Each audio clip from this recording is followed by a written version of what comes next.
Hey, Roller.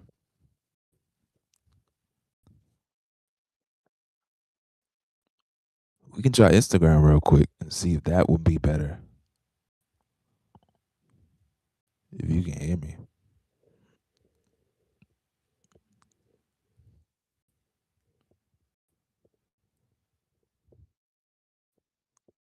Roller.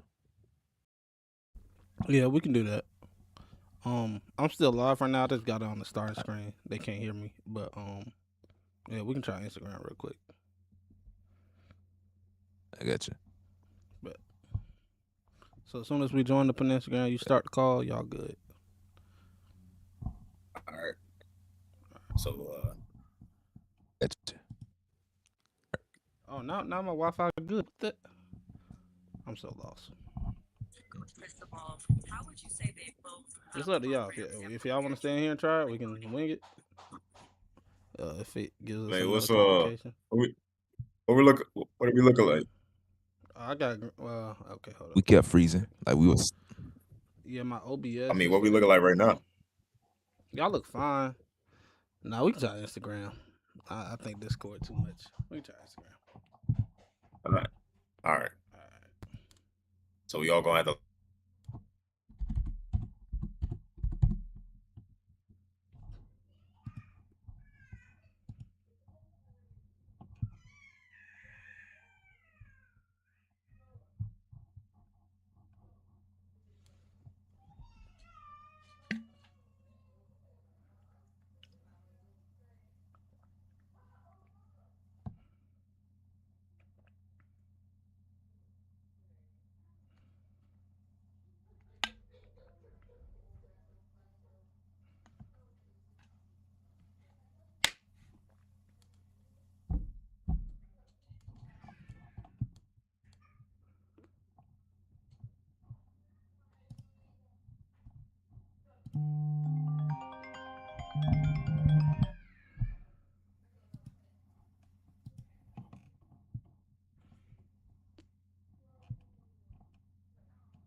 Hey, Roller. All right, we good. Shit, I wonder if he got you on mute. Yeah, I find it crazy that it won't work now. Can you hear me? Might need to turn it up a little bit. 1, 2. Can you hear me? Yeah. Okay. I was just saying, I find it crazy that we were trying to do this last time and my camera didn't want to work. But then now it I wants think to it work. just I think it just needed like an update or something, man. I don't know. I don't know what the hell's going on with Discord though, man. I don't know if it's because OBS integration along with going live.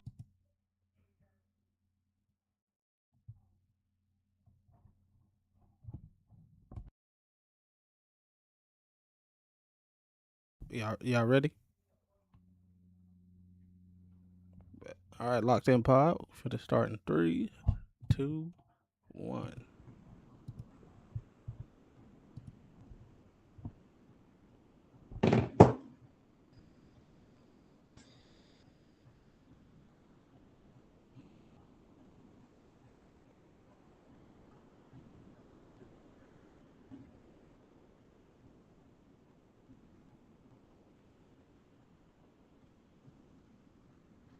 Oh, yeah, okay. We live. We didn't see. I thought Locked In Podcast, man.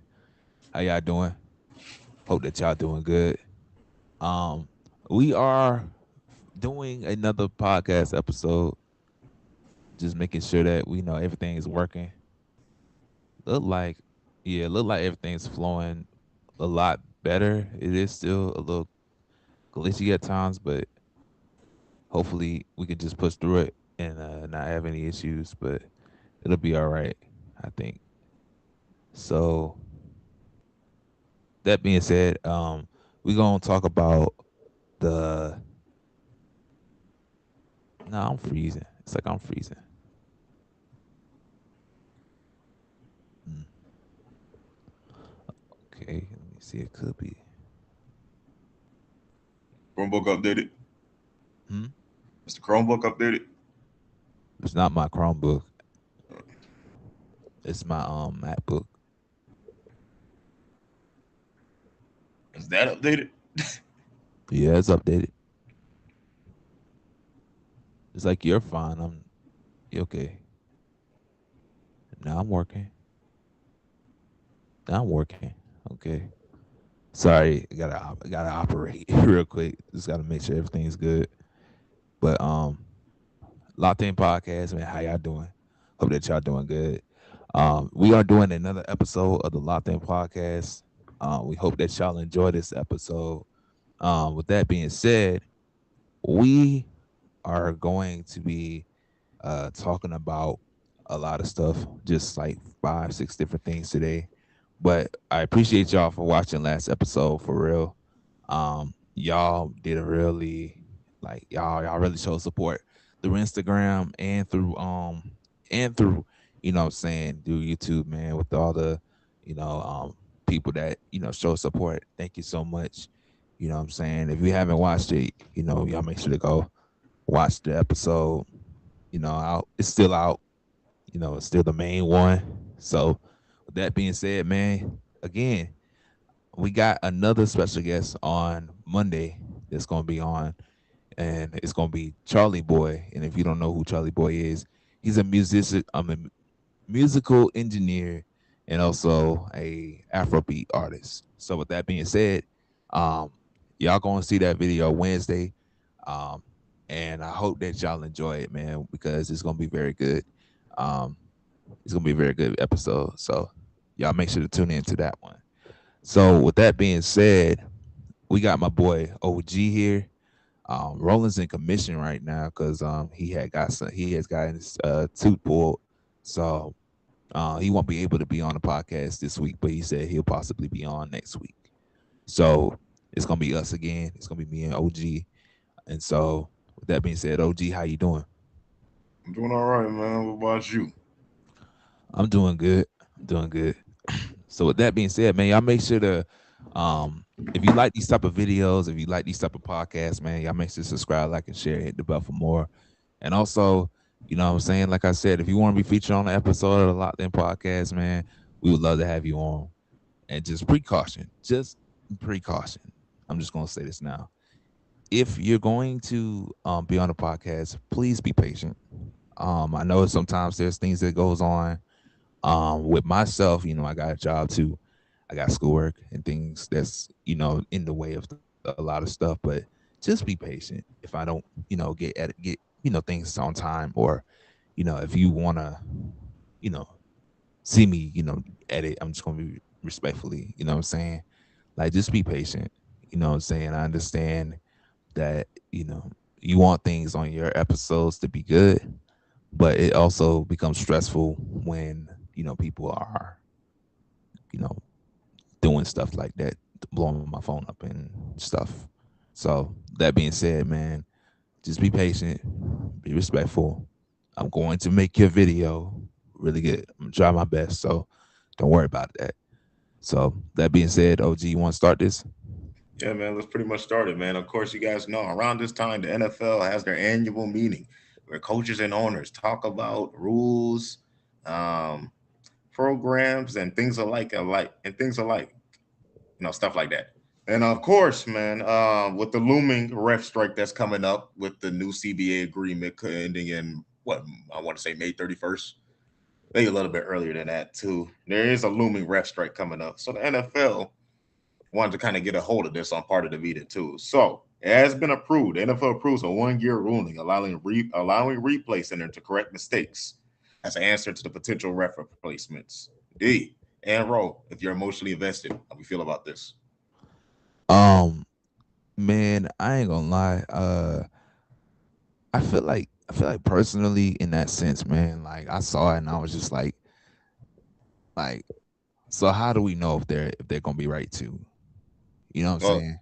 yeah, but the replay center. So I guess what the, what they how they've been educating us, right, for the past couple of years. They said the replay center is where it's always apparent for every game. It's a full time job. They got a bunch of computer screens, replay and slow down figures over there. So they're pretty much kind of uh at refing the game themselves too when it comes to refing the game too, because when it comes down to the final decision of the call, It comes from what they say New York, which is where the replay center is at.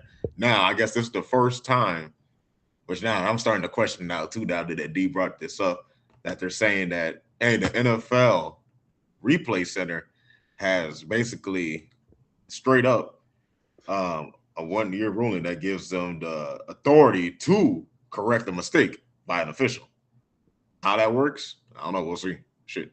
Right. And that's why I was saying like more like who will be the one directly like over this, you know what I'm saying? Cuz if it's like a thing where we got like multiple people doing a decision, I just think it should be strictly focused on like at least two people, just kind of operating it from there. That's just I my think. opinion on it. Yeah, I think that's what it is. I think our guy. You seen the head replay center guy. I forgot his name. Adam something maybe. Mhm. You Yeah. seen him. So I'm Mhm. pretty much. I think he's the one that they have mic'd up at times. I think he's the one that's going to give the final call and say, "Hey, no, we're not going to call that holding." Well, then I can trust that. I can trust that because the Yeah. thing is I know he has that guy I know you talking about. They have like four different people I think from like different areas in these Mhm. in games. So Yeah. So um they were former refs, so I can say I trust that.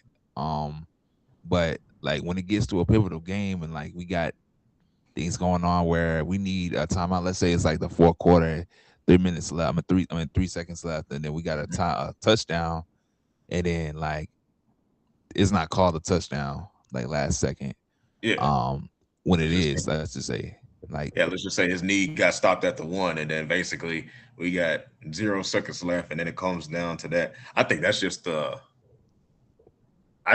kind of the ballpark that the NFL is in right now. Anyway, maybe just professional sports in general when it comes down to officiating, man. I think I say, for the sports betting side of it, it's like I mean, I don't know what to tell you. If you already felt like hesitant to bet on NFL, it's not even hesitant. Y'all just go ahead and do it anyway. Y'all start getting questionable about the NFL integrity. Yeah, man, but you can't really talk about integrity if you will sit here and contribute to put your hard earned money more into betting, even after this situation where yes, like basically, yeah, replacement refs, but we also got the NFL replay center giving the final call. Y'all gonna complain either way. That that's just the IQ. That's just the temperature. I mean, that's the temper of it. I mean, that's the temperature of intelligence for the NFL fan.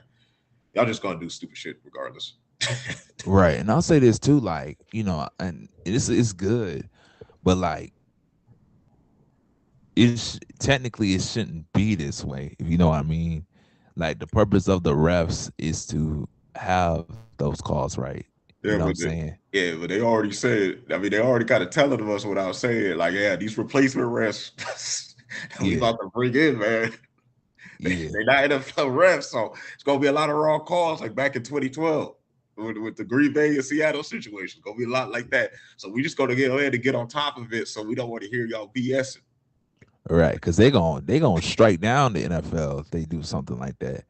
Yeah, By the way, you, I'm just yeah, adding the links to stuff right real quick. man, So, but I'm man, listening. NFL ain't gonna be touched, and I'm gonna get into it more as this conversation goes on. Why I think the NFL is kind of untouchable at this damn point. When it Right, right, right. I'll say this though. Do you think that it's gonna help out with a lot more? Do you think that the calls will be a lot more reasonable as like the season goes on, or do you think it might can get worse for like refs to kind of analyze stuff or the game to be deciding on what the refs in New York be doing? You know. you never know, man. They could have. It's kind of like you never know with the refs they already have. Okay, at least you got a consistent crew, or you can expect like okay, this is kind of this crew. They're gonna call false start a lot more often. They're gonna be less lenient about what's considered movement amongst the like line of scrimmage before they call a false start. With the replacement refs, it's kind of it's gonna be all over the place, really. So I think even with the I think, like you said, I think the replay center will only get involved if it comes down to like a game, uh, like a game tying or basically something that determines the game officiate. I think that's when they're really gonna get involved. You're still gonna get the feel of having replacement refs, man. So um, I think I think people might just need to be prepared for it. You're gonna get some calls. There's gonna be some BS and whatnot. I don't know what to tell you. I mean, we went through it before with the 2012 season. I think the biggest mistake they had was the Seattle and Green Bay game, but by week 6 or week 7, or I forgot when, kind of the refs kind of came back, or if they even did. Um, Starting to die down a little bit, but I mean, it just is what it is. People are going to complain about refing always, but now with the replacement refs being like the in spotlight. They're just gonna say, "Oh man, that's just the replacement refs, man. You never know. I don't. Who knows, man? You might be. We might get a game with damn 36 penalties of the Cleveland Browns and Baltimore Ravens game. I don't know. Shoot, yeah. And then think about it. And then the thing is like, bro, the game will be longer if in a sense. With- It's kind of like getting money revenue off of like another way to kind of get some more revenue You're off right. of You're stuff. right. You're right. Just You to know what get I'm saying? more And ads. that's Get more ads in. and if it's like that, then that sucks in a sense because I don't be wanting to watch a 4 or 5 hour I game. be, You know what I'm saying? I'm with you. I be telling people that. I be like, bro, they be, this is how I realize how NFL fans are stupid, bro. Because they say, what do you mean you don't want a 4 hour game? You get more football. I'm like, son, no. There's a determined amount of time in the damn football game. Really, if you played it, if y'all played it, a football game could get done in about hour or two. For Right, NFL, let's say 2 hours and 15 minutes, really. right. I was gonna That's say, that's the amount of football you actually watch, and the rest is just damn. Either we sitting on the sideline, TV timeout, injury, and then whatever else bullshit. Like we said with right. like, no, we're not getting more football. You're literally just wasting your time, man. Like, stop. I think there's like over 20 probably like commercials that happens in the game. And then again, just like I said, like if it's a pass interference, wasn't there a time period where they had like where you could like I don't know if they still got it now, but like where you could call like Yeah, review pass interference. review pass interference or something like that. Yeah. Same thing like this ruling right now. It's only going to be for a year. They only Oh, did it for a year. So yeah, this one with our guys in New York having like the mhm. authority to make a call to change a call directly on the field. That's only for 1 year. Right. Yeah. Just to see how it tests how it runs. But I Oh yeah. think I think fans is gonna probably not like this one as much. I don't think. But we'll see. Like I said, we haven't seen it yet. Um, so that's what I gotta say about that. I gotta ask you another thing. I don't know if you have this on the list, but No, go ahead, have man. you Because I got go ahead. have you heard about the have you what was it that I just was thinking about? It was something that had gotten talked about.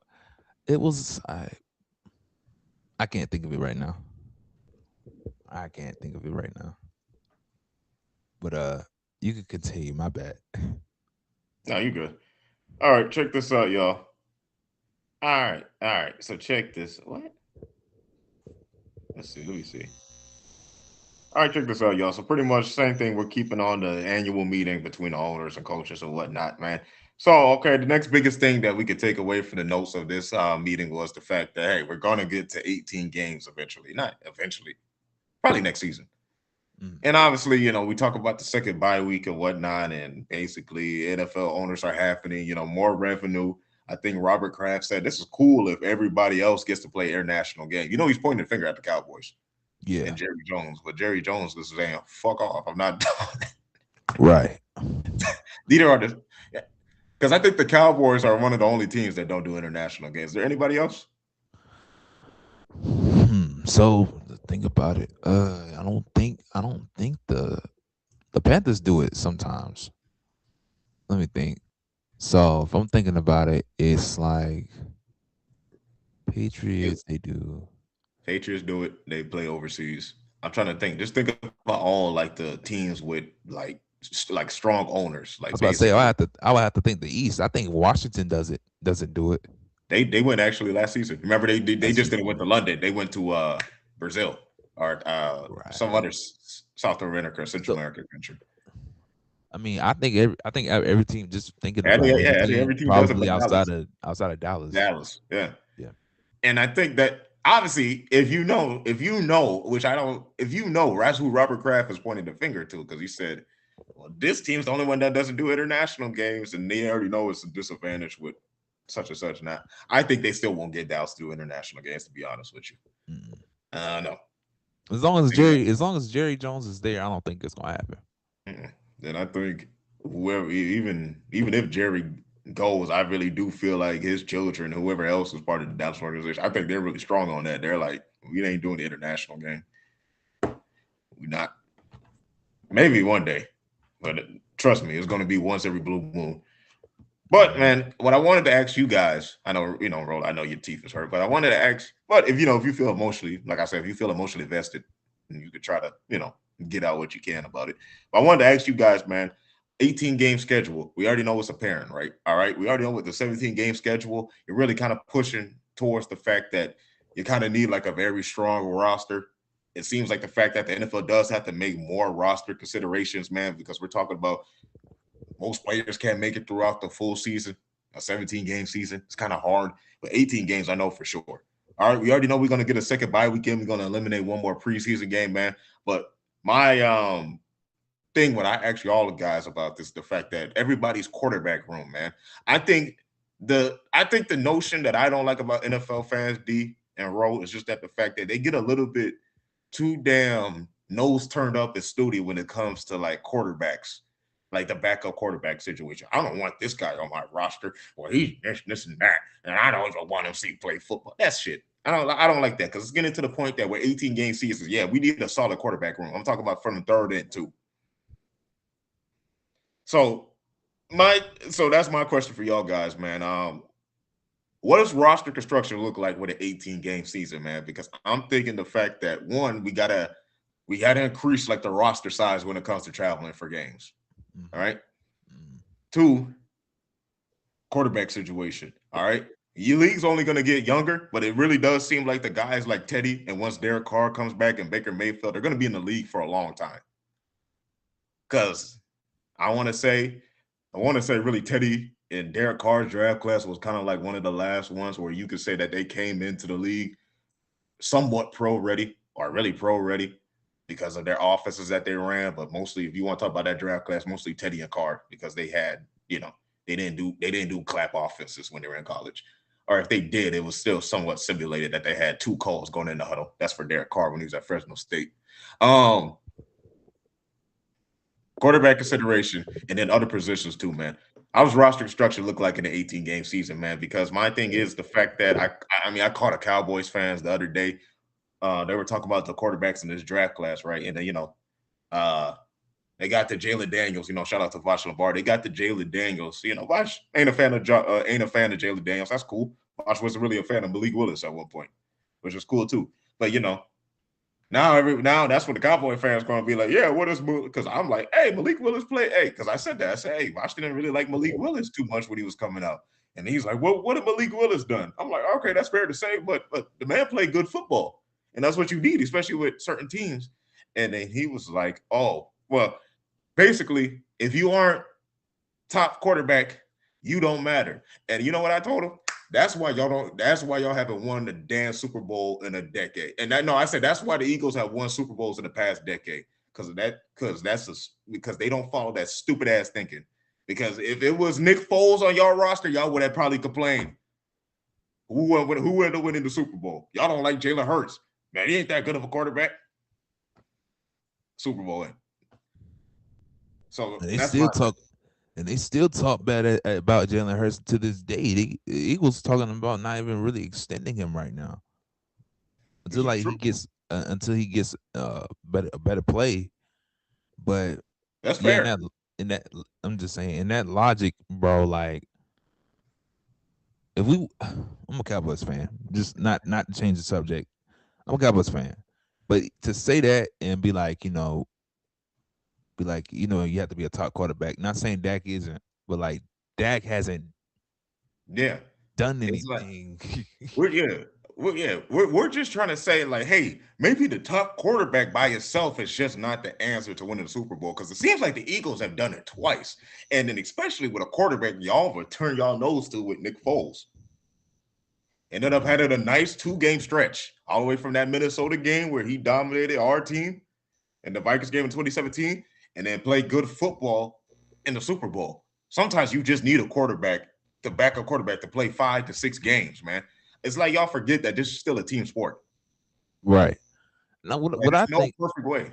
Go ahead, sorry, D. what I was saying was, what I think about it is like doggone, like, and this is kind of answering your question without answering your question, right? Mm-hmm. In the sense, like, you should probably have. What I was just thinking in my mind, you should have over 60 players on your team at least. If you're Yeah. talking 18 season, if you're talking 18 games, Yeah, I think the because active too. I'm not talking about practice yeah, squad. I think we need I'm to have talking 60. active. Yeah. Yeah. Yeah, straight up. Because the thing is, it's like, bro, we seen it, bro, and no disrespect, but we seen it this year. Mm-hmm. With Lamar Jackson, I'm just gonna talk as a Raven fan. I was gonna say Joe Burrow, but Yep. I'm gonna talk as a Raven fan. Yep. We seen this with Lamar Jackson, right? Good example. Because In a 17 game season, missed I think 4 games this year, mm-hmm. 3 or 4 games this year, and yeah, 4 games, and was struggling after that. Right, was struggling kind of heavily after the injury. Um, Huntley and Cooper Rush. It took Cooper Rush 2 games for Huntley to start after the fact, right? And you had to bring him back. That's Yeah, my and thing he too. had to. And that's what I'm saying too. It's just like that's where you got to talk to GMs. I'm like, bro, this dude is already a proven quarterback that's familiar with our system. All right, can basically somewhat simulate what Lamar does on offense. Why don't we just let him walk? Especially if we're talking about that the season's getting longer. I already got a proven quarterback. He needs to be on this team. Like, yeah, no, man, it's gonna have to get to the point where teams have to start treating things their roster. My bad, D. I don't want to instruct. I don't want to take away from your point, but I just want to make this point. It's gonna have to get to the fact that roster construction for your team is gonna have to look like somewhat of the 70s. Now I get it. The fact that the free agent market in the 70s wasn't as like free as this and whatnot, but I'm talking about you want to keep a consistent core, and that includes the backups too. Like in your franchise for a good minute, especially if you got a Super Bowl window. For a situation like D just said with Tyler Huntley, just coming in to basically win them 2 games, and that was enough for them to get a playoff push where they had to fight the Steelers at least on the last game second. But what happens if they brought Tyler Huntley earlier? They might have just won one of them damn Steelers games. Never know. But it's just like that. We gotta get into these GM heads. Like, hey, we got a Tyler Huntley on the roster for backup. Don't let him walk. Right. Like, let's just be reasonable. Right. And one thing I'm just thinking about too is like what they should do is if you already made the playoffs, bro, like if you're 12 games in and you already in playoff contention, I feel like the next 6 games, start your backups. Like start your backup, like kind of have your backups playing in the first in the second half of the game. You know what I'm Yeah. saying? And let them get more reps because And I when think they're they doing come that. I think they're doing it, and they're starting to do it now. And then, right, of course, because go ahead. Sorry. know what I'm saying? Right? Because the thing is like, bro, them players can't handle 18 games of getting hit hard and getting sacked and Yeah. linemen getting chip blocked by their knees. Like they can't handle that. So I just think it makes sense if you have 4 QBs in your team. Realistically Four speaking, four halfbacks too. yeah, 4 halfbacks. Realistically speaking, if Cleveland would be ready in that sense when it came up to Yep. with being 18 games, Yep. because they have 4 different QBs. But I think honestly, just speaking on it, like it just doesn't feel right when everything is just kind of going to just try to again get more money off of players and they play and how they playing and not considering the fact that they're human too and just having to go against freaking hard hitters and freaking Yep. ball hawks and all that. I just don't think that it's smart to just run a 53-man roster out there And with 18 game 18 season. games I just season. don't think so. I agree with you too. I'm glad you said that too, because it's gonna open up basically the last couple of points on this annual meeting topic. All right. So like we said, man, okay, eventually we're gonna get to 18 games a season, right? Okay, so this opens up a lot of other books and problems for the NFL. Okay. So with the NFL opening 18 game seasons, they're taking more revenue, right? I told my dad, okay, cool. All right, we're gonna have to get to the problem. We're gonna have to start addressing some of these problems. Retired players' pension plan, it needs to increase basically. When this new CBA agreement comes up, I think that's the first thing that you need to do is just settle that thing with the retired players. Just make sure that they get paid and that their health accommodations are compensated. Because because that's what I'm saying. The NFL just has too much bullshit going on anyway for them to damn sit here and try to penny pitch every other problem, especially with the ref agreement. So y'all need to go ahead and figure out these percentages that you're ready to give. Also, you think that contract's gonna start looking goddamn crazy now? It's boosting up, man. I was gonna say probably the next receiver market if it goes to 18, it's gonna go to like it's Yeah, already at like receiver market. 43, 44. Exactly. The receiver market, like you said, is probably going to start looking like the quarterback market did back when Deshaun Watson got signed. It's going to start looking like that. Right. Like I mean, they're gonna be getting paid almost 50 million guaranteed, and I don't know if teams can have that leverage to pay almost. I mean, people like 30 million, or for the person that might be at a solid player, 10 million, 20, 15 million a year. You know what I'm saying? It gets to a point, but of course, salary cap goes up too. But like, it just gets overwhelming. Mm-hmm. You know what I mean? You're right. And I think it sounds like how the way they act and they got the money to do it, man. But fans how they get with cat space and seeing money. No, this is deserved, man. And I'm gonna tell you why it's deserved too. So basically, a couple of this goes to the other note that they highlighted in the annual meeting, man. Basically, they also discuss and enhancing player health services and reviewing kickoff and safety rules. Now, to get more detail about enhancing player health services, they're going to start actually having licensed professionals within the organization pretty much through the whole entire season and maybe in the off season too. This is kind of to address pretty much some of these the mental health. This kind of their answer to the apparent suicides that have been going on with their retired players. Your Rondell Moores, your Doug Martins, and then Marshawn Nealon. Marshawn Nealon. Sorry, I almost had his last name fixed up. This is their answer for that too, man. And then before I get into the question that I asked you about, okay, so we know what the NFL is capable of. They do some damn underhanded shit, and if you listen to some of the older players before about what they used to do, they're going to be capable of doing it now. Your history just going to repeat its damn self. So before I get into that question, D, I just kind of want to raise up this article because it goes right in tandem with kind of like with the meeting, with the topic they were talking about on the meetings. You could kind of consider this academic article as a blip on the radar, man. But basically, it's a study that shows the rise in suicide rates among NFL players. And let me just kind of give my notes to give you all basically the Reader's Digest of what I read, man, too. But it goes like this, y'all. So basically, all right. Basically, these guys, I want to say Rachel Grasso and Mark I want to say Westcopov.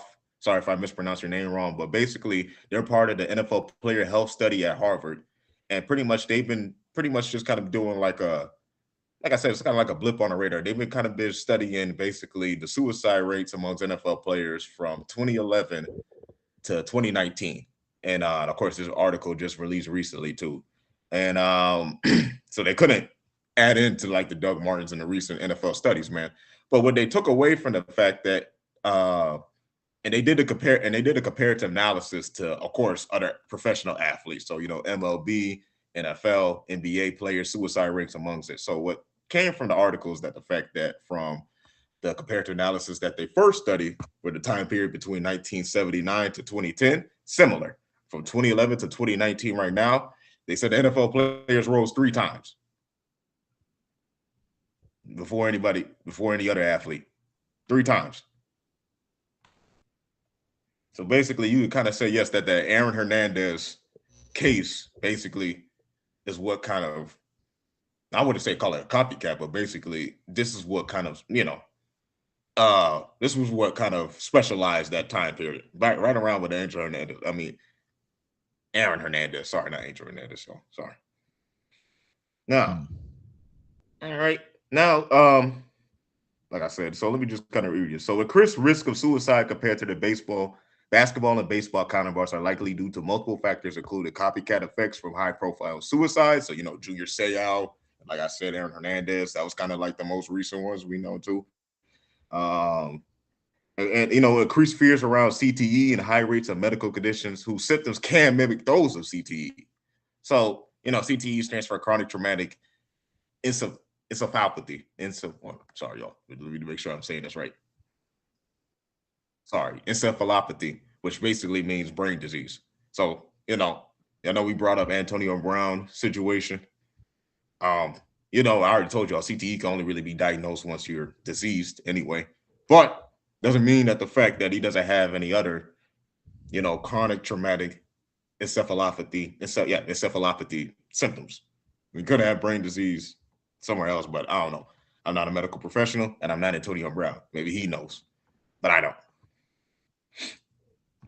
So pretty much that's pretty much what you can kind of take away from the article, though, man. But it basically, I mean, with this situation kind of looming around the NFL, and they've been trying to get quiet about the CTE situation, man. But with these NFL suicides that's been happening, it's sad to say it's probably going to happen again because that's just how patterns work. Um, I know my dad brought this up, and I think it's something. It's a very shady ass thing that the NFL would do. You think like we just talked about with the player centers, with the of course with the player cap coming up right now, and then just basically the new CBA agreement. You think that they're gonna? You think I can see the NFL? And let me ask y'all if y'all feeling the same way I do. I can see the NFL going out of their way to be like, hey, we can net you this amount of money under the table or within your contract. Doesn't really have to be publicized. Most contracts have like proprietary information that can't be publicized. If you sign this and don't report your brain findings when you die of old age or whatever, we'll net you this amount of money towards your pension, or you can have it now. You think I can see the NFL doing something like that? What y'all think? That would be. I feel like that would happen, but that would be very deceptive to me. I feel like that would be very deceptive Mm-hmm. because the thing is like, man, why does it have to be like that, bro? Like I'm getting hit in the head Yeah. and grabbing concussions and stuff like that, Mm-hmm. and I'm out here getting paid millions to do so. So why can't you just resource by Like, being straight up and giving me insurance? and Like, having the information, just like you right, said, okay, we got these licensed professionals here. Let's also get like a representative from the NFL Player Harvard Fund to kind of take a trip around each organization. Or if we can't do that, then okay, let's all have like a meeting in the off season one day at the NFLPA or whatnot, talking about these things. Like give us information about right, this, like that. And I see they're incorporating it now, but maybe on their terms. But I'm like you, like why does it have to get to that point instead of just kind of just being more upfront about it and treating everybody like adults? Like, hey, this is here, but we already know this is how they avoid lawsuits. And I mean, if you, when back in the day, they used to just stick the guys up with cortisone in their damn knees. Comes to find out, hey, this causes kidney failure, a la my man Ken Easley, who had to who sued the NFL because of that, because basically, yeah, they kind of blew up his damn kidney basically with all them cortisone shots and never really told him the aftermath and effects of that. right. And he's not the only one. He's just so happened the one that passed recently from it. But Yeah, whatever like I else, and said. then of course the painkillers and all that too. But it's just something I can see the NFL do. This is kind of this new way of doing it, just to avoid a lawsuit. That's the biggest thing. Well, the thing is like you still could possibly get lawsuited too. Yeah, Like I think you still possibly could just get lawsuited straight up because that would be more of a reasonable lawsuit than to just be straight up with me. mm-hmm. You know what I'm saying? Because again, not everything doesn't have to be behind the scenes. If my health is on the line Yeah, and I'm out here, like I said, I'm out here giving my body, giving my mind, my spirit away for the game that I'm mm-hmm. playing. like, why the world would I want to be told stuff behind the scenes? I would rather, as people, as most people do, and I know I don't do this, but documentations in person is always like, you always have to write those down. You always have to know. You always have to keep that in check, because if someone tells you something, doggone, and they say, "Well, hey, I'm gonna give you a bottle, my whole branding deal with Eternal Water," right? Hmm. And I'm sitting there, and I'm like, what's the thing, right? What is it? And they just be like, "Well, you don't have to. You can't tell nobody that you're getting paid. Uh, I mean, we're gonna help you get paid like 15 million for for that." And I'm like, why are you telling me this behind the scenes? You know what I'm saying? You have to have a documentation on stuff like that, because anyone can say anything. You know what I'm saying? So I just don't agree. If the NFL does something like that, bro, it's just like a scheme. It's just like a scheme, a weird scheme to do. I don't think it's right for the NFL if they were to do that to a player. I don't think it's right for the NFL to walk up to somebody and be like, "Well, since you already play in the NFL, you have to sign this." Like, that just don't work like that, because as many I've seen a lot of people talk about stuff like this a lot. Like, these older legends and players, man, they doggone suffering to this day. And they said, bro, they only got 5 years now, 5 years in order for their insurance, and then they done. That's why Yeah, Philip Rivers probably came back and played this season, and then just went back home, because he's like, yeah. bro, I need that insurance. I need to renew that pension. Yeah, it's just like, So hey, I get it. I mean, pensions cost a lot. I get it. I get it. I learned this. I learned the whole entire history from this from Robert Smith just recently, that the NFL, before they even had when they first had a pension, they basically said the 70 guys for the NFLPA basically kicked out the first 52, which meant like the first like 52, like the first 50 years of the NFL or whenever the NFL started. They kicked them out basically from getting their pensions first, so they could kind of prioritize themselves. And basically how they kicked back into that so they can make sure the old guys pay. They had Robert Smith's draft class take a pay cut from last year's draft class so they could afford the money towards the pension towards those players that played when the NFL first conceived. Now, that's me learning this lesson. And to me, that's some bullshit anyway. And to me, that was just a smart way how the NFL just got players to fight themselves instead of just looking at y'all to make it happen. And I think the NFL has enough money to even pay these guys the correct pension. But like we said, if we got to do schemes like what Phillip Rivers did, where we got to come back so we can renew the pension, it's just like this to get the like proper insurance. And then, nah, man. Especially when we get into 18 games a season, man. And especially how y'all try to hide this chromatic, the chronic traumatic and encephalopathy, yeah, encephalopathy situation. It, I mean, look, we're gonna have to get to a point where I say, look, either you do this right. You know what? We'll get to the damn point by the year 3000. This just won't be football anymore as we know it. right, Because that's how I felt. So I felt like this is kind of an important meeting too. Because I said, well, if football were to damn go away by the time you and I are in our 80s and 90s, right? yeah, I think this will kind of be the situation of it, man, because it's just getting to the point where it's gonna be treated like boxing. Yeah, you know what? Never mind, man. I don't think. I mean, there's a nice reward, man, but it's just like, yeah, I don't want my children to damn suffer like this. And then y'all not even being honest, and we're not even having an honest conversation like adults when it comes to just releasing information or trying to figure out where's the medium with this thing. right. Yeah, Yeah, because I mean, there has to be, for anything, there has to be a limitation on the way that the NFL is doing people after they retire. Someone like, I'm just gonna say it, I'm just trying to think of players that's like been in the trenches like that, and was like, and now they're kind of like recovering from it. Someone like freaking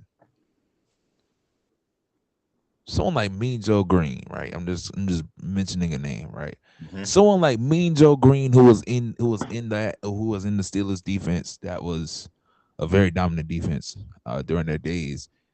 And I don't know if he's hurt or anything like that, but let's just say if he Bro, is. let's say probably he is, man. Because he's still alive. He's still alive. He's 79, man. But to say that in that era that me and Joe came unscathed, no. No. It was way worse back then. For the people that don't know, it was way worse. So you like, bro, someone like me and Joe should have insurance all his Throughout his life life. for a lifetime. Someone like, even I'm just gonna go lesser than someone like um someone who's been in the league for 4 years. Like, you know what I'm saying? They deserve to have that lifetime thing because Luke Kuechly, like he should have like that lifetime type of thing because he did what he could for like those Yeah. 9 years. But I just don't understand how it is not. I don't understand how they just don't look at it like that. And it's really like that with mostly almost every sport where they have these little mini insurance things that they have Yeah. for a span of years. And it should not be like that because, again, they are giving you 16, 17 years of their own time and having to go to these camps and having to go to all these different countries and do the thing that they love the most, which I don't think they would complain about that. Mm-hmm. But it's just more like when they get back and they retire and when they start to catch CTE or when they start to catch these little things that goes on in their body, it is like a problem where the NFL isn't trying their best to just try to keep pace of making their players safe. That's why so many NFL podcasters that have been players or yeah, players, I'll say more like they talk about, bro, the NFL treats them with so much disrespect. Yep. So I just think honestly that has to change, and they can't do it behind the scenes. Because if they do something like that, bro, we already know they just scheming. It's Mm-hmm. just a scheme. I don't agree with it. Look, I think I don't got too much to say. My partner already said what I had to say about it. I know Roland can't speak right now, but I know he feels the same way too. So, shoot, all we can just do is wait and watch, man. But NFL, we know y'all history, so we'll see if you're gonna do the right thing. Right. All right, boys. Let's move on to the next conversation. We're talking about the NBA, man. Go ahead and play. Oh shit, I forgot we ate. Yeah, we ain't on there. We ain't on there, but No, get it in there. I Yeah. did it. Yeah.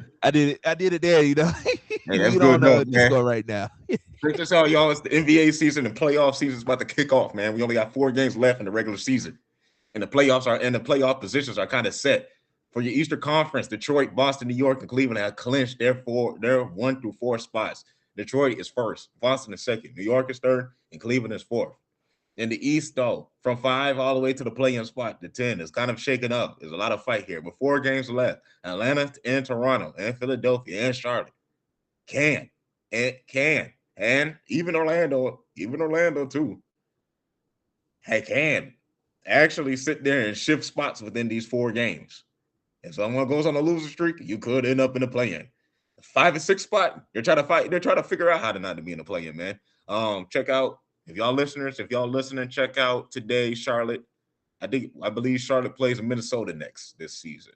Next, and for Atlanta, they played in the Knicks next. So I mean the Knicks next. So if you want to see something like, I would say like some serious basketball, I would check into the teams that's kind of fighting for the playoff spot in the East, or to solidify their spot in the East.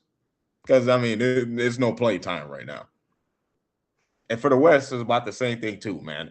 Pretty much everything is set. Pretty much everything is set, but there's really only 2 teams that officially clinch playoff berth, and that's Denver and Houston, basically. Right. You can kind of say pretty much that the West is set, man. Nobody's really going to shift positions, to be honest with you, D. Um, Surprisingly, Portland is 8th, Clippers are 9th, and Golden State is 10th. Um, Mm. the Clippers do have a chance to could kind of jump Portland. But Portland's kind of been on a win streak right now, man. Um, it's pretty much what I have to say about the standards in basketball, man. We're getting close to the playoff stretch, man. D, I know you don't watch. I know you don't watch. I know you haven't watched the NBA season exclusively this year, but we get your opinions, man, about these like Final Four games and this race for this playoff spot, man. It's kind of hectic. Say the names again Sure, for East or West. for both sides. So the East, man, and for teams that are fighting for playoff spots or to solidify their spots, Atlanta is at fifth. Toronto is at sixth. They both have 45 wins, but Toronto has one more loss than Atlanta. Philadelphia is 43 and 35. They're in the seventh spot. Charlotte's in the eighth spot. They are one game behind Philadelphia, and Orlando is one game behind Charlotte. And Miami is one loss behind Charlotte too. Basically, the eighth and the 10th seed all have about 41 or 42 wins. So Okay, yeah. Okay. So, well, I'll say this: like, it's kind of cool. Just from not watching, it's kind of cool to see Atlanta, Toronto. Uh, you said Charlotte, right? yeah, Charlotte, Atlanta, Charlotte. Miami, Philly. Everybody from that Southeast Conference in the NBA is basically in the play. It is Yeah, they're in the basically play-in. yep, and play in or playoffs. Yep. Yeah, man, it's kind of cool. It's kind of cool seeing that. Like I said, the playing game is gonna be important though. Whoever's in that 10th and ninth seed, 10th Yep. through ninth seed, Seven, 11th through seven, ninth seed, seven through 10th, actually. yeah, 7th through 10th seed. Yep. Whoever's in that 7th through 10th seed, it's gonna be a dog fight. I would say these next Yep. couple games. It's also a Um, dog fight for those cats that they ain't trying to get in the playoffs, like Atlanta and Toronto. I think they're gonna handle business. Toronto plays Celtics next. I think they're gonna handle business though. right. I would say also that being said, like um, just from what I've heard. There's 5 people in the chat, man. Thank y'all so much, man. Um, from what I heard, just off this NBA season alone, like it's just like everything has been kind of different this year. You got Charlotte winning a lot. You got Atlanta winning a lot. Mhm. Uh, from what you just told me, yeah, I think the East is gonna be. I think it's gonna be a tough East. I think it's Um, gonna be some entertaining basketball, man. I wouldn't shoot. We can't really tell y'all of that what the playoff games might look like because everything is so tight, man. But what people said. I mean, people always said, they wanted kind of the last games of the season to matter. Well, here you go with the NBA and its parity. yeah, So, I mean, here you go. I mean, mind you, sometimes I don't like to play in the floor, but trust me, these last couple of games are going to start looking like playoff basketball right now, where there's going to be a lot of hold whistles, a lot of contact, a lot of set plays, and actually some defensive being playing. Because I don't know about you, I don't want to play no damn playing tournament day. D, it's only a game. yeah. That's what I say, bro. That's like a playoff game. I'm like a shoot college football playoff game, man. We trying to One, doggone get there. that's what I'm saying. One game basically, and if you in the ninth and 10th seed, it's really one game. At least in the seventh and eighth, you got two. You got twice to try to come up, but it's like, nah, you got one game.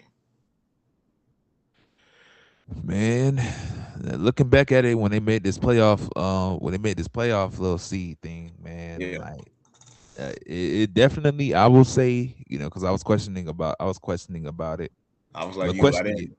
Yeah, I was like you. I wasn't too big of a fan of the play-in when Curse Ball came with it. I said, yeah, for COVID this makes sense, but why y'all want this for like regular season? It's only a game, but shit, you know Oh what? It yeah, actually, I was a hater for it for a good minute, but it actually adds some intensity towards like the last couple of games in the season. So I said, keep it. It's time for y'all boys yeah, to nut up. Let me see who's right. gonna make a name for themselves, and not like Pat Beverly's ass where you jump on the table, but just like Please yeah, don't. Please, if you are one of those players where if it's a game winner, yes, of course, do yeah, that. yeah, yeah. But like if you're winning Like you just by it's like six. yeah, if you're winning by 6 or 7 and you jumping up like you won the NBA championship, then I Like, need you bro, to that's what I'm saying, bro. You literally just fought for the AFC. Like, relax, dog. right. But I mean, it's good to carry on yourself in a sense of like just being able to play another game Yeah, and another series. But like, I yeah. honestly don't think you should be doing all that, especially if you're trying to survive, and then you got to play another game. Let's say if you're in the seventh or eighth seed, See, yeah. like, come on, I'm, man. I'm with you, like, bro. Like, relax, bro. Like, let this, like, I always say that, like, let this be a building block and foundation for winning next time, so we don't have to do this again. Right, for sure. But I'll say that for the East, the West, man. Yeah, man. As a Lakers fan, I'm not gonna lie. I'm shocked JJ Redick is I know I can't how you can say you're a Laker fan, but you don't watch basketball. I know, No, it's but good. but I'll say this, just as a Lakers fan, like seeing JJ Redick being able to carry, I think they're like a fourth seed right now. They the fourth or fifth seed. They're the third seed. Yeah, but just one See, game. By one game though. But, yeah. hey, I'm gonna get into it. I'm gonna get into it later. We'll go ahead. I was gonna say this to see JJ being able to do something like that. Um, I thought it was not gonna. I thought we were gonna be like a 10th, 11th seed his first when we first got him, but he's actually a really solid coach. Hey man. That being said, Luca's down, so Hey, yeah, glad you brought that up because kind of want to bring that up too, man. So hey man, I don't want to shit on Lakers fans. I'm just kidding, I do. But hey man, I don't want to rain on my boys' parade. But hey, shout out to the Lakers for making the third in East. That was an impressive win streak, man. Luka was doing his thing, man. He was having a Jokic type of kind of last month of the season of March, like he had last year, man.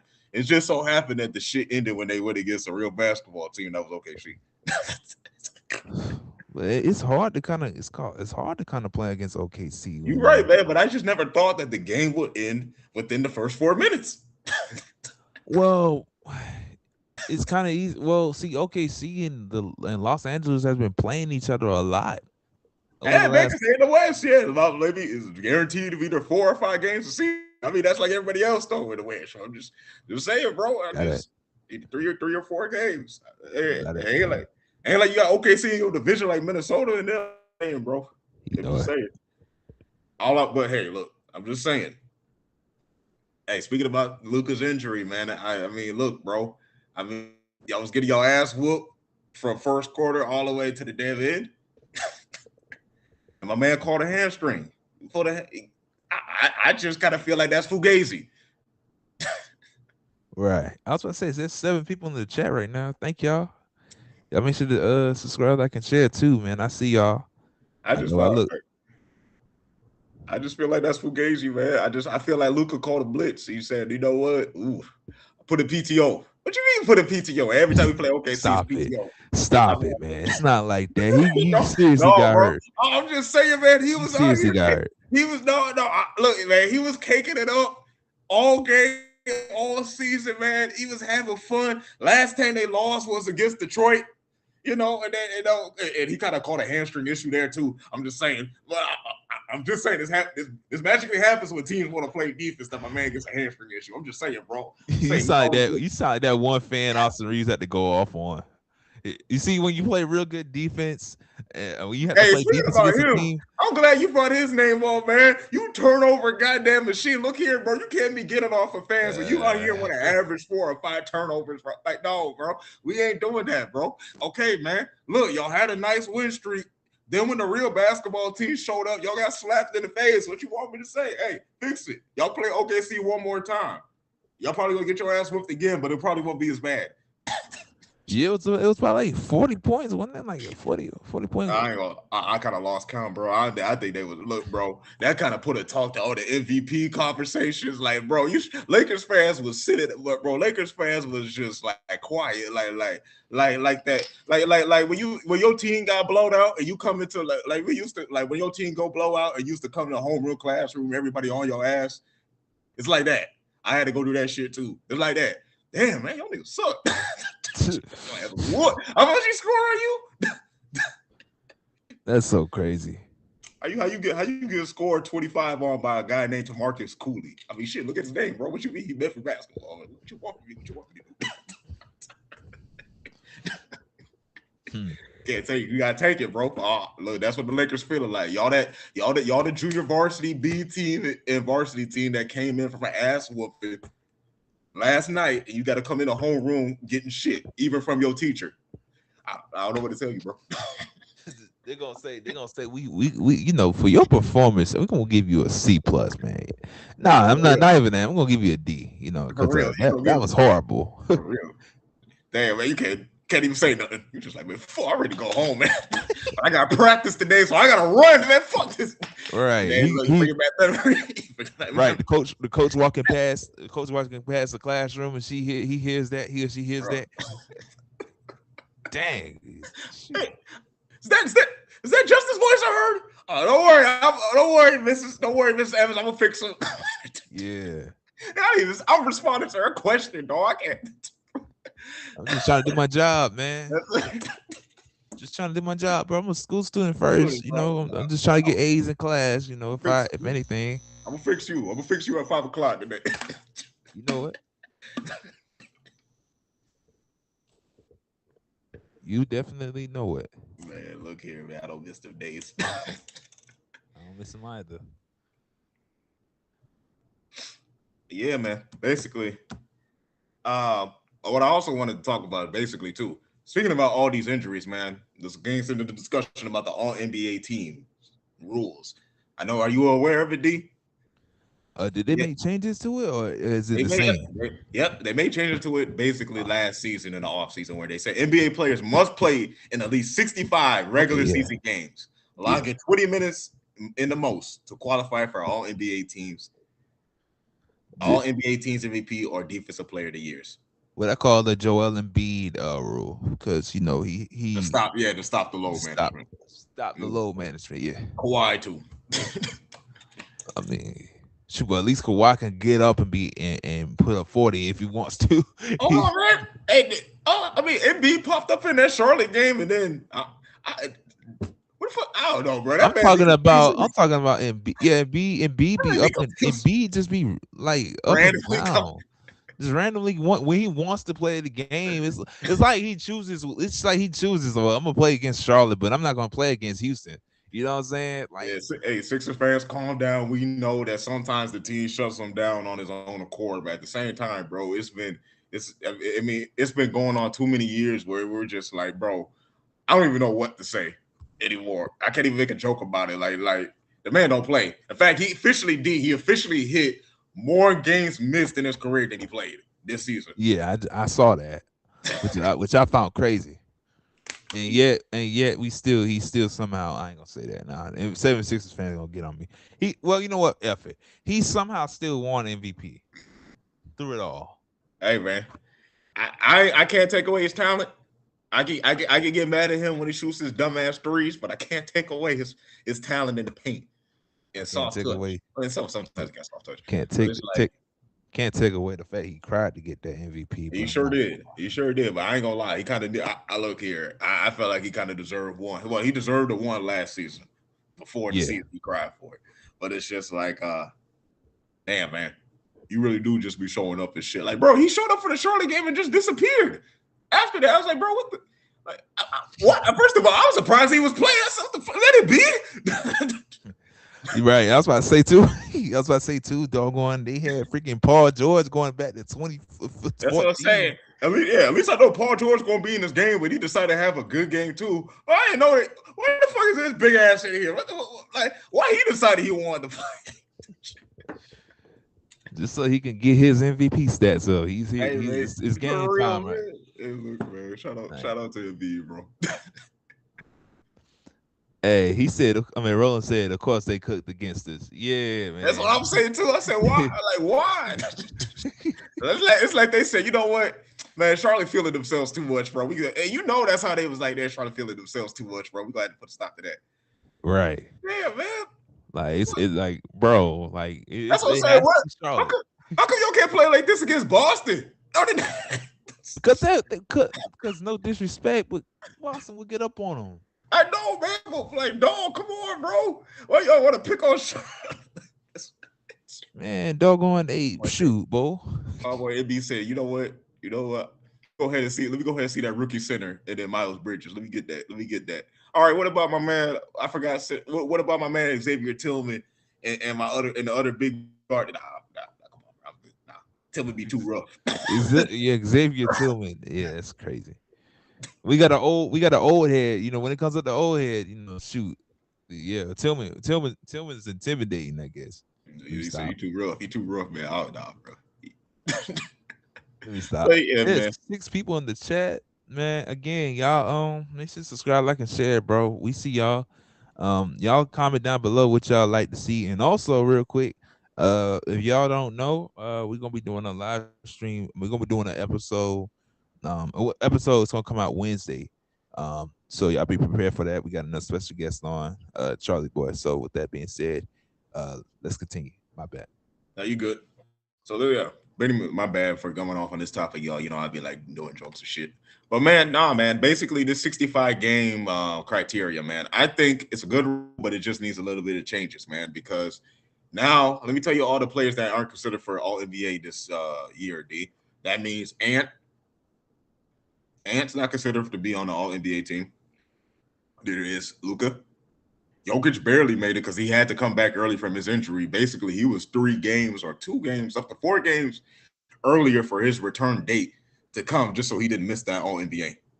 And of course, Cade, in my opinion, Cade Cunningham is the biggest offense, man, because it's just like he can't help the fact the man almost had like a punctured lung when it came to like this bone right here. It's just like, I mean, he's been playing good ball. I mean, my thing is the fact that I want the rule to be adjusted for when you got like a soldier like that that's basically putting his, like we just talked about NFL, putting his body on the line for the sake of our entertainment.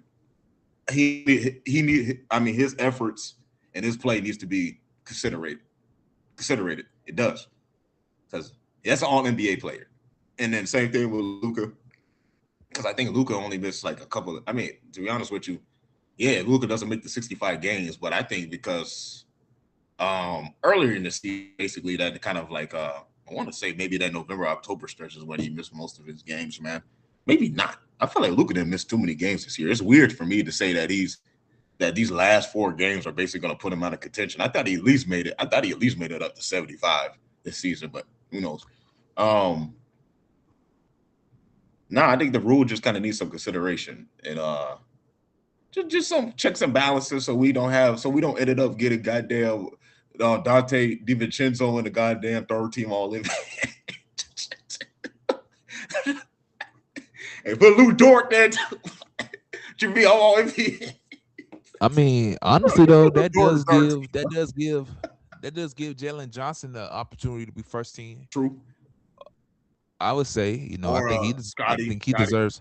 Yeah, Scotty, Jalen Johnson, those guys kind of get bumped up too. Tyrese Maxey kind of bumps up to I think Maxey was probably already second, but he gets bumped up in there too. Even though, no, I think Maxey's hand that might have caused him to miss a couple. He might not be in there too. I don't know, man. Hey, shit. I mean, we got to put Dante DiVincenzo on 13, bro. We don't got no. They might put someone like freaking We'll put Josh Hart. Denny Avdia in there. And bro, oh shit, I don't know. I mean, I ain't gonna lie. We could put a Jiva in there. He kind of been balling out in Portland. We gonna put a Jiva in the damn third team. Donovan Clingan, we gonna put him in 13 too. That's crazy. It's great. Hey man, look. That's what I'm saying. We got to find some checks and balances for this rule, bro. It's gonna be crazy that my man. It's gonna be crazy that my man Dante DiVincenzo got 3 All NBA teams because everybody got hurt.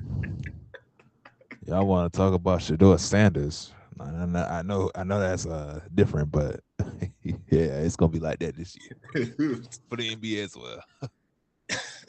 we gonna catch y'all up when it comes out. When we gonna be like, bro, we gonna look at the list. We gonna be like, Jaylen Brown on third team. I'll be flipping shit. Yeah, we see that's the conversation we used to have back in the day. Like, oh hell no, man! You put Jaylen Brown in the third team, man. That's a two-way play. Even though I don't think Jaylen Brown ever been third team in his career. Maybe he has. I don't know. But nah. Last year I used to complain about like the second team. I'm like, man, this man should have been on first team. When Sabonis wasn't playing like trash like he is right now. I was like, man, Sabonis at least seems like a second team. Why don't keep putting him on third team, man? But now we get it to the point, bro. It's just like, damn. I'm cool that Scotty and Jalen Johnson probably going to get bumped up either to first or second, and I think they was going to be second team regardless anyway. Because I told my old man, I said Scotty Barnes needs to be on an All NBA team this season, preferably second. You could put Brandon Ingram on third if you ask me, but it's like, I mean, shit, fix the rule. But if it don't, fuck it. We're gonna have to put Dante DiVincenzo 3 times All NBA and put some respect on his name.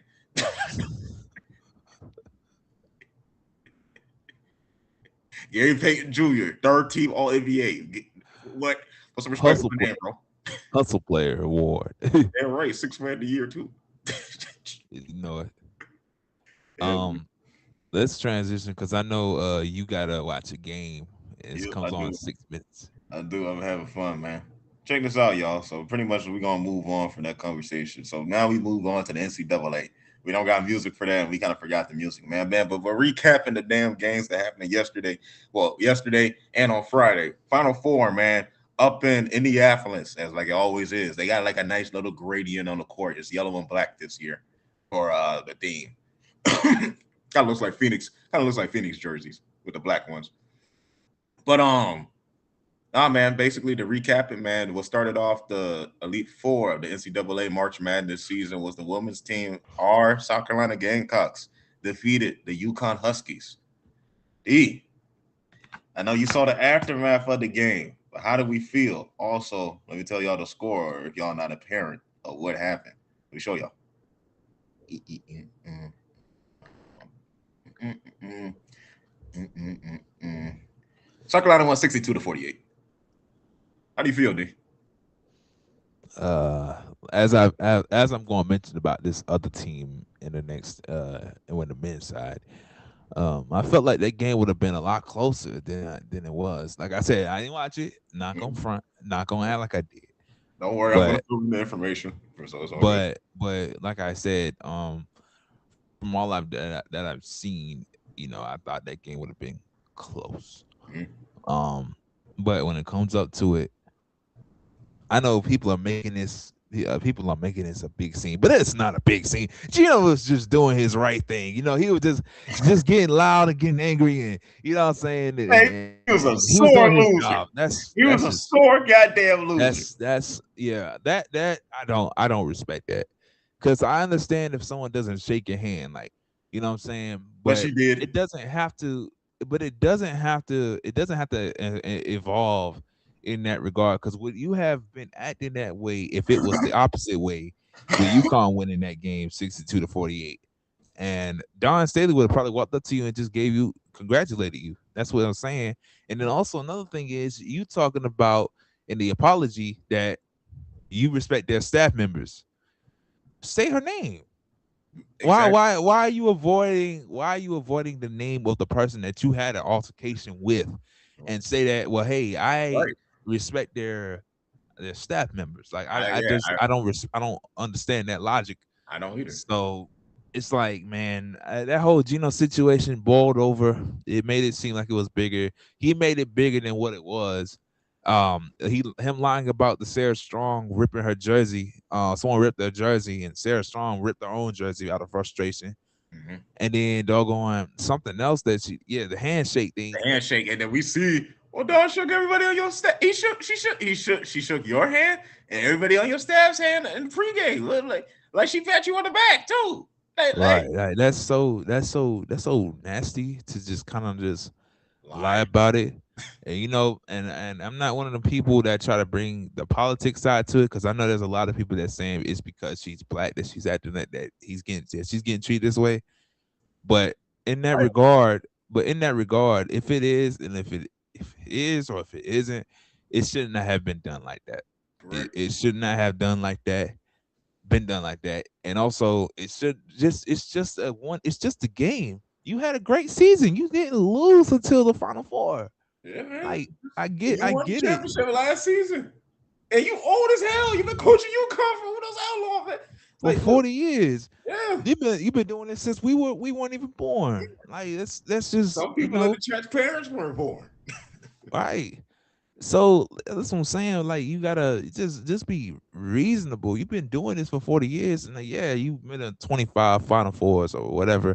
You've been in wherever we was mentioning, right? But it's still a respect thing at the end of the day. Like, just be a good sportsmanship. I mean, have good sportsmanship, and just sail on. You'll have a team next year. I guarantee you he will. Like, just move on with yourself, man. Hey, man. So that's all I gotta say about that. Hey, man. Gino, Gino kept his hate towards Pat Summit. Now I won't put people. I won't put words in each other's mouth. But I do know Pat Summit and Geno Smith did not like each other for a long time. I don't know if it ended up still there when Pat Summit passed away. I don't know if it's still kept like that. I'm not gonna put words in anybody's mouth. But I know how damn petty he could be, and you already know emotions get high when it comes to this. That's fine too, but there's a right way to handle it, like he said. Now, let's go ahead and talk about the basketball portion of this game, man. Basically, put it like this, man. UConn Bear outplayed, and the biggest, I want to say, the biggest, in my opinion, the biggest turn in the game is when they got into foul trouble in the third quarter, and South Carolina was in the bonus. Because even after like UConn hit three threes in a row at the end of the third quarter, ended up Tessa Johnson shooting two free throws, and basically South Carolina still had the lead. So they still felt like it felt like a mountain to climb, even though it was a small mountain. But by the fourth quarter, shout out to Raven Johnson for your defense on Sarah Strong, man. Look at you, man. Saying look. Shout out to Raven Johnson, man. I think she really improved her draft stock this season. She's gonna be within the top 10, man. She proved that she could score, play defense. Obviously, she's always been known for her defense, but there, the scouts' weaknesses were always saying, like, well, can she score and can she pace a game? And then now she did it this season and the past two seasons. I mean, Raven top 10, man. That's all I gotta say.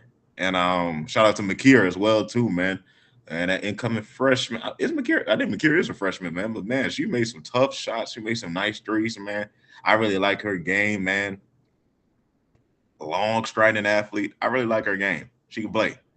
And then really all the girls in South Carolina did their things, man. They made the right decisions in game winners plays too. Of course, Aussie Foot didn't really have the game that she wanted to, but still enough to kind of keep him in there. Sarah Strong had her strong game as well too. And I don't know what to tell you. I mean, shoot, it was great defense by South Carolina in the fourth quarter. They got held to 9 points. South Carolina put up 18. Game. And you still can't consider. You can consider how many fouls they got, but it's stuff like that, man. You still gotta push through it. You know what I'm saying? You can't just have 9 points in the game in the quarter. I mean, you can complain about fouls, but my thing is the fact that y'all had enough fouls to be in the bonus in the third quarter alone. That's 5. So it's just like that's 5 fouls in one quarter. So it's just like I don't know what to tell you, Gino. Like, bro, I don't know what to tell you, man. You basically, I mean, shit. I mean, you see, you can see it in his face. He felt it right there. Like, oh, this is like a big. When they got into the bonus, when South Carolina got into the bonus in the third quarter, you could see it in Gino's face. Like, this is gonna be like a big turn of events in the game, and it was. Yeah, man. So South Carolina women's is about to play right now. So we'll keep this short because, like I said, OG wants to be on time with that. So, yeah, just I think honestly that some situations like that you should just let go. Yep. Like so I that's said, be good sportsmanship. Yep. So that sums up the South Carolina UConn game. Of course, the other game that happened that night, same night, is for the women's side was Texas and UCLA. And that was a very low scoring game. It was some bad basketball, according to UCLA head coach too, when they asked her at halftime, man. I mean, sorry y'all, but let me make sure I get her name right too. Sorry y'all. Yeah, Corey Close. Coach Close said, "Man, this has been some bad basketball, man." But nonetheless, man, UCLA ended up winning the game off a block from. Sorry, dang, why is her name? I'm sorry, y'all. These names are slipping me up, man. Laura Betts. Thank you. It just came to me. Laura Betts. Yeah, Laura Betts, like Madison Booker, basically. So, Texas had the ball at the last second, basically had a chance to tie the game. Madison Booker called game, basically. I was kind of like hesitant myself. I'm like, oh, dang, man. When she grabbed rebound, basically coast to coast herself. She was looking for a layup. I'm like, whoa. We down by 3. I thought y'all was going to at least like work something out. Right. Madison Booker called her name. It wasn't really her best game either. Ended up driving to the lane. Blocked by Betts. That was basically game. And UCLA is now in your championship game with South Carolina. This is going to be played probably right about now. Yeah. Hey, you got anything to say about the UCLA and Texas game? Nah, I got nothing now. I don't watch. I don't be watching. I know you don't be watching the women's. All right, D, go ahead and talk about the men's. Well, we had Texas and Michigan win their respective games. Texas. Let me not lie. I said Texas. We had Michigan versus Arizona. Yeah. And Michigan it felt like that game. I didn't watch it, but I did watch my highlights, and so I can clarify it like this. Michigan basically had the game on deck the whole time, um, the whole time, especially in the second quarter with 4 minutes left. The game was close. I mean, not the game was close. The game was just it was just domination on that side, and that's what the UConn versus. Let me look it up. I forgot so fast. Illinois game. Yeah, Yes. UConn versus Illinois game. Mhm. Um, the game was close. The game was close. Um, I felt like my microphone was making this humming sound, but it's making this UConn basically had a close game with Illinois until the 4 minute point of the second quarter, where it just started to pull. They just started to pull away. Like I said, bro, for the Michigan game, they kept leaving men wide open. It just felt like they kept leaving men wide open.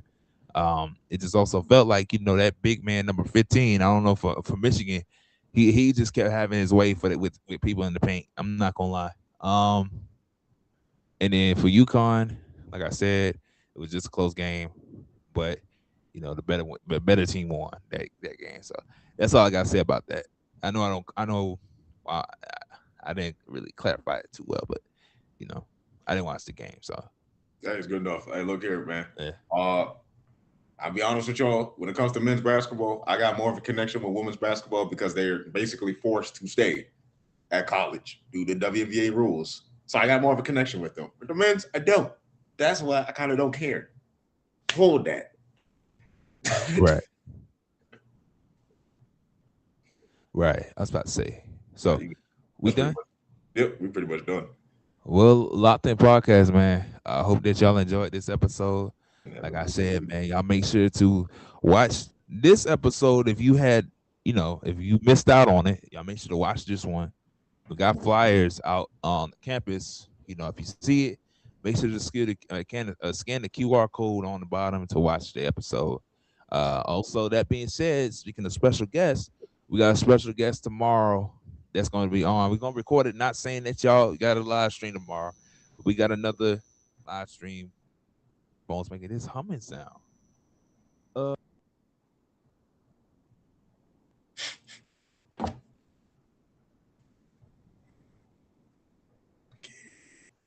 oh, yeah, you can hear me now? Yeah. Okay, yeah. I cut it down because I hear humming on my in my thing. They fixed the Uh, humming. So, but y'all make sure to come back Wednesday to watch the full episode, man. Y'all know what I'm saying. I got so many clips to edit. When it comes up to this one still, and this one that we're doing now, and then Wednesday. And we'll be back Sunday. We had changed the podcast episodes to Sunday, because it'll be better for us to do things for, that being said, we got time on that day. So come back on Sundays to watch the full episodes of our podcast. Uh, that being said, let me get to the scripture of the day real quick, and then we're gonna head out. Just gonna make this as quick as possible because I do got schoolwork to do, and also do got to make something to eat for the night. sorry. So, um, with that being said, the scripture of the day is, and I forgot to just read it yesterday. My bad. Matthew 28:6. But he is not here. He has become alive again. That is what he said. That is what he said. What happened? Come here. You can see the place where he was lying. With that being said, I forgot to tell y'all Happy Easter. Yeah, Uh, doggone shoot, Bo. He is risen. He is risen, man. Uh, I if you having a good Easter so far, man, y'all make sure to, let us know down in the comments. Even if you see this tomorrow, let us know how your Easter was at least. Um, and also, you know what I'm saying? Simple 3 words. He's risen.